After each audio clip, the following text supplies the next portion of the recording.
Hello বন্ধুরা, iqbd.org এর পক্ষ থেকে তোমাদের সবাইকে শুভেচ্ছা জানাচ্ছি। পরবর্তী প্রবন্ধে আমরা আজকে মোহাম্মদ শহীদুল্লাহকে নিয়ে আলাপ করব। মোহাম্মদ শহীদুল্লাহ তিনি একাধারে শিক্ষাবিদ, সাহিত্যিক ও ভাষাতত্ত্ববিদ ছিলেন। 1885 সালের 10 জুলাই পশ্চিমবঙ্গের 24 পরগনা জেলার পেয়ারা গ্রামে তিনি জন্মগ্রহণ করেন। পিতা মফিজউদ্দিন আহমেদ ছিলেন পীর গোড়াচাঁদের দরগার খাদেম। পৈতৃক পেশা থেকে বেরিয়ে ব্যতিক্রমী মোহাম্মদ শহীদুল্লাহ ভাষা ও জ্ঞান চর্চায় ব্রতী হন।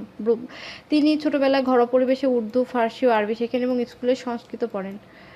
হাওড়া জেলা স্কুল থেকে প্রবেশিকা এবং কলকাতার প্রেসিডেন্সি কলেজ থেকে এফএ পাশ করার পর তিনি হুগলি কলেজে পড়াশোনা করেন, কিন্তু অসুস্থতার কারণে অধ্যয়নের সাময়িক বিরতির ফলে তিনি কলকাতা সিটি কলেজ থেকে পরবর্তীতে সংস্কৃতিতে অনার্স সহ বিএ এবং কলকাতা বিশ্ববিদ্যালয় থেকে তুলনামূলক ভাষাতত্ত্বে এমএ পাশ করেন।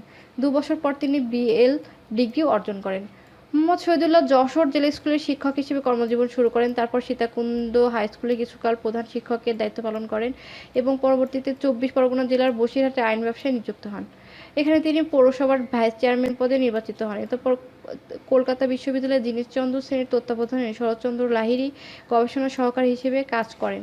ঢাকা বিশ্ববিদ্যালয়ে সংস্কৃত ও বাংলা বিভাগের প্রভাষক পদে যোগদান করেন।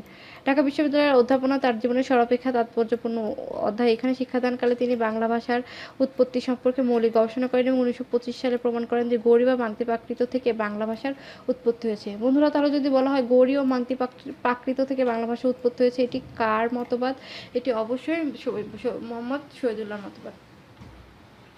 1926 সালে শহীদুল্লাহ উচ্চশিক্ষা গ্রহণের জন্য ইউরোপ যান। প্যারিস বিশ্ববিদ্যালয়ে তিনি বৈদিক ভাষা, বৌদ্ধ সংস্কৃত, তুলনামূলক ভাষাতত্ত্ব, তিব্বতী ও প্রাচীন পারসিক ভাষা এবং জার্মানির ফ্রাইবুর্গ বিশ্ববিদ্যালয়ে প্রাচীন খোতনি এবং প্রাচীন ভারতীয় বৈদিক সংস্কৃত প্রাকৃত ভাষা শেখেন। 1928 সালে তিনি বাংলা ভাষার প্রাচীন নিদর্শন চর্যাপদবলী বিষয়ে গবেষণা করে প্যারিসের সোরবন বিশ্ববিদ্যালয় থেকে ভারতীয় মুসলমানদের মধ্যে প্রথম ডক্টরেট ডিগ্রি লাভ করেন। এই বছরেই ধ্বনিতত্ত্বে মৌলিক গবেষণার জন্য তিনি প্যারিস বিশ্ববিদ্যালয়ের ডিপ্লোমাও লাভ করেন এবং স্বদেশ প্রত্যাবর্তন করে অধ্যাপনার কাজে যোগ দেন। অতঃপর সংস্কৃত ও বাংলা বিভাগ ভেঙে দুটি স্বতন্ত্র বিভাগ হলে 1937 সালে তিনি বাংলা বিভাগের অধ্যক্ষ হন এবং 1944 সালে তিনি অবসর গ্রহণ করেন। বন্ধুরা, তিনি ঢাকা বিশ্ববিদ্যালয় থেকে অবসর গ্রহণের পর বগুড়া আজিজুল হক কলেজের অধ্যক্ষের দায়িত্ব পালন করেন। 1948 সালে তিনি পুনরায় ঢাকা বিশ্ববিদ্যালয়ের বাংলা বিভাগের সংখ্যাতিরিক্ত অধ্যাপক হিসেবে যোগ দেন এবং বিভাগীয় প্রধান ও কলা অনুষদের ডিন হিসেবে 6 বছর দায়িত্ব পালন করেন। এছাড়াও তিনি বিশ্ববিদ্যালয়ের আইন বিভাগ, আন্তর্জাতিক সম্পর্ক বিভাগ ও খণ্ডকালীন অধ্যাপক হিসেবে কাজ করেন। 1955 থেকে 58 সালে পর্যন্ত তিনি রাজশাহী বিশ্ববিদ্যালয়ের বাংলা ও সংস্কৃত বিভাগে অধ্যক্ষের দায়িত্ব পালন করেন। 1967 সালে ঢাকা বিশ্ববিদ্যালয়ের প্রফেসর এমিরিটাস নিযুক্ত হন। অধ্যাপনার বাইরে মোহাম্মদ শহীদুল্লাহ করাচির উর্দু ও উন্নয়ন সংস্থার উর্দু অভিধান প্রকল্প, বাংলা একাডেমির পূর্ব পাকিস্তানি ভাষার আদর্শ অভিধান প্রকল্প, ইসলামী বিশ্বকোষ প্রকল্প এর সম্পাদকের দায়িত্ব পালন করেন। এছাড়া তিনি সলিমুল্লাহ মুসলিম হলের আবাসিক শিক্ষক, ফজলুল হক হলের প্রভোস্ট এবং ইসলামী বিশ্ববিদ্যালয় কমিশনের সদস্য, ইসলামী একাডেমির কার্যনির্বাহী কমিটির সদস্য, বাংলা একাডেমির বাংলা পঞ্জিকার তারিখ বিন্যাস কমিটির সভাপতি, আদমজী সাহিত্য পুরস্কার ও ডাউট সাহিত্য পুরস্কার কমিটির স্থায়ী চেয়ারম্যানও ছিলেন। হ্যাঁ বন্ধুরা, ঐতিহাসিক ভাষা আন্দোলনে শহীদুল্লাহর অগ্রণী ভূমিকা ছিল। তিনি প্রথম উর্দুর পরিবর্তে বাংলাকে পাকিস্তান রাষ্ট্রভাষা করার যৌক্তিক দাবি জানান। তিনি বঙ্গীয় মুসলমান সাহিত্য সমিতির সম্পাদক ছিলেন এবং গুরুত্বপূর্ণ সম্মেলনের সভাপতির দায়িত্ব পালন করেন। সেগুলোর মধ্যে উল্লেখযোগ্য দ্বিতীয় বঙ্গীয় মুসলমান সাহিত্য সম্মেলন, ঢাকায় মুসলিম সাহিত্য সমাজ সম্মেলন, কলকাতায় নিখিল বঙ্গ মুসলিম যুবক সম্মেলন, হায়দ্রাবাদের নিখিল ভারত প্রাচ্যবিদ্যা সম্মেলন এবং পূর্ব পাকিস্তান সাহিত্য সম্মেলন, Madras international seminar on traditional culture in south east Asia অনুষ্ঠানে তিনি ইউনেস্কোর প্রতিনিধিত্ব করেন এবং তার চেয়ারম্যান পদে মনোনীত হন। বন্ধুরা, ভাষা ও সাহিত্য সংস্কৃতি বিষয়ে শহীদুল্লাহ ছিলেন মননশীল এবং তার জ্ঞানগর্ভ প্রবন্ধ নানা পত্রপত্রিকায় প্রকাশিত হয়েছে এবং এই সংক্রান্ত বিভিন্ন পত্রিকা তিনি নিজেও সম্পাদনা করেন। এরকম কিছু পত্রিকা যেমন আল ইসলাম পত্রিকায় তিনি সহকারী সম্পাদক ছিলেন। বঙ্গীয় মুসলমান সাহিত্য পত্রিকার যুগ্ম সম্পাদক হিসেবে তিনি তার যোগ্যতার পরিচয় দেন।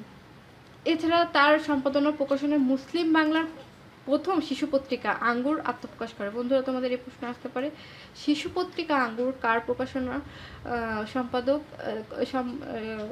সম্পাদক কে ছিলেন? ডক্টর মোহাম্মদ শহীদুল্লাহ। এছাড়া তিনি ইংরেজি মাসিক পত্রিকা দ্য পিচ, বাংলা মাসিক সাহিত্য পত্রিকা বঙ্গভূমি এবং পাক্ষিক তকবির সম্পাদনা করেন। মোহাম্মদ শহীদুল্লাহ বাংলা সাহিত্যের প্রাচীন ও মধ্যযুগের ইতিহাস রচনা সহ বাংলা ভাষা ও সাহিত্যের বহু জটিল সমস্যার সমাধান করেন। বাংলা লোক সাহিত্যের প্রতিও তিনি বিশেষ অনুরাগী ছিলেন। গবেষণা গ্রন্থের পাশাপাশি তিনি সাহিত্য এবং শিশু সাহিত্যের অনেক মৌলিক গ্রন্থ রচনা করেন। তিনি বেশ কয়েকটি গ্রন্থ অনুবাদ ও সম্পাদনাও করেন। তার উল্লেখযোগ্য গ্রন্থগুলো হলো সিন্দাবাদ সওদাগরের গল্প, ভাষা ও সাহিত্য, বাংলা ব্যাকরণ, দিওয়ানি হাফিজ, সিকোয়া ও Jawabi Shikwa, Rubaiyati Omar Khayyam, essays on Islam, আমাদের সমস্যা, পদ্মাবতী, বাংলা সাহিত্যের কথা, বিদ্যাপতি শতক, বাংলা আদব কি তারিখ, বাংলা সাহিত্যের ইতিহাস। বন্ধুরা, বাংলা সাহিত্যের ইতিহাস এটা কিন্তু ডক্টর মোহাম্মদ শহীদুল্লাহর লেখা, কিন্তু বাংলা সাহিত্যের ইতিবৃত্ত কিন্তু মোহাম্মদ এনামুল হকের। এই প্রশ্নটা কনফিউজিং প্রশ্ন, সবসময় বিশেষ প্রিলিতে আসে। বাংলা সাহিত্যের ইতিহাস ডক্টর মোহাম্মদ শহীদুল্লাহ, বাট বাংলা সাহিত্যের ইতিবৃত্ত সেটা ডক্টর মোহাম্মদ এনামুল হকের। তারপরে রয়েছে বাংলা ভাষার ইতিবৃত্ত, এটা তিনি লিখেছেন ডক্টর মোহাম্মদ বাংলা ভাষার ইতিবৃত্ত,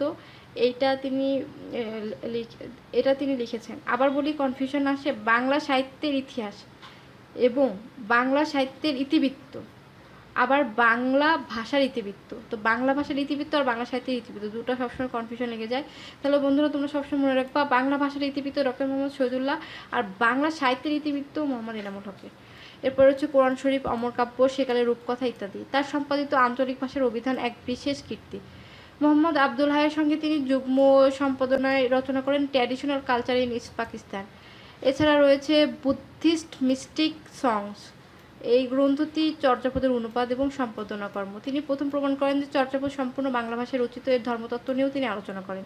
বন্ধুরা, আসতে পারে যে চর্যাপদের ধর্মতত্ত্ব নিয়ে কি আলোচনা করেন ডক্টর মোহাম্মদ শহীদুল্লাহ। বন্ধুরা, চলো তার গ্রন্থগুলো নিয়ে আবার তোমাদেরকে বলি মনে রাখার জন্য। সিন্দাবাদ সওদাগরের গল্প, ভাষা ও সাহিত্য, বাংলা ব্যাকরণ, দিনী হাফিজ, শিক্ষা ও জবাবি শিক্ষা, রুবাইয়েত Omar Khayyam, essays on Islam, আমাদের সমস্যা, পদ্মাবতী, বাংলা সাহিত্যের কথা, বিদ্যাপতি শতক, বাংলা আদব কি তারিখ, বাংলা সাহিত্যের ইতিহাস, বাংলা ভাষার ইতিবৃত্ত, কোরআন শরীফ, অমর কাব্য, সেকালের রূপকথা ইত্যাদি। তারও আরও রয়েছে traditional culture in east Pakistan নামক গ্রন্থ এবং বুদ্ধিস্ট মিস্টিক সং। বন্ধুরা, তিনি একাধারে ছিলেন বহুভাষাবিদ এবং তিনি 18টি ভাষা জানতেন। বন্ধুরা, তিনি তার ভাষা ও সাহিত্য সাধনার স্বীকৃতিস্বরূপ পাকিস্তান সরকার কর্তৃক তাকে প্রাইড অফ পারফরমেন্স এবং ফরাসি সরকার কর্তৃক knight of the orders of the art letters উপাধিতে ভূষিত হন। জ্ঞান তাপস হিসেবে পরিচিত মোহাম্মদ শহীদুল্লাহ 1969 সালে 13 জুলাই ঢাকায় পরলোক গমন করেন। বন্ধুরা, ঢাকা বিশ্ববিদ্যালয়ে শহীদুল্লাহ হল চত্বরে তাকে সমাহিত করা হয়। এই ছিল আজকে ডক্টর মোহাম্মদ শহীদুল্লাহ নিয়ে আলোচনা। তোমরা লাইক, কমেন্ট, শেয়ার দিয়ে আমাদের সাথে থাকো এবং পরবর্তী ভিডিও দেখতে থাকো।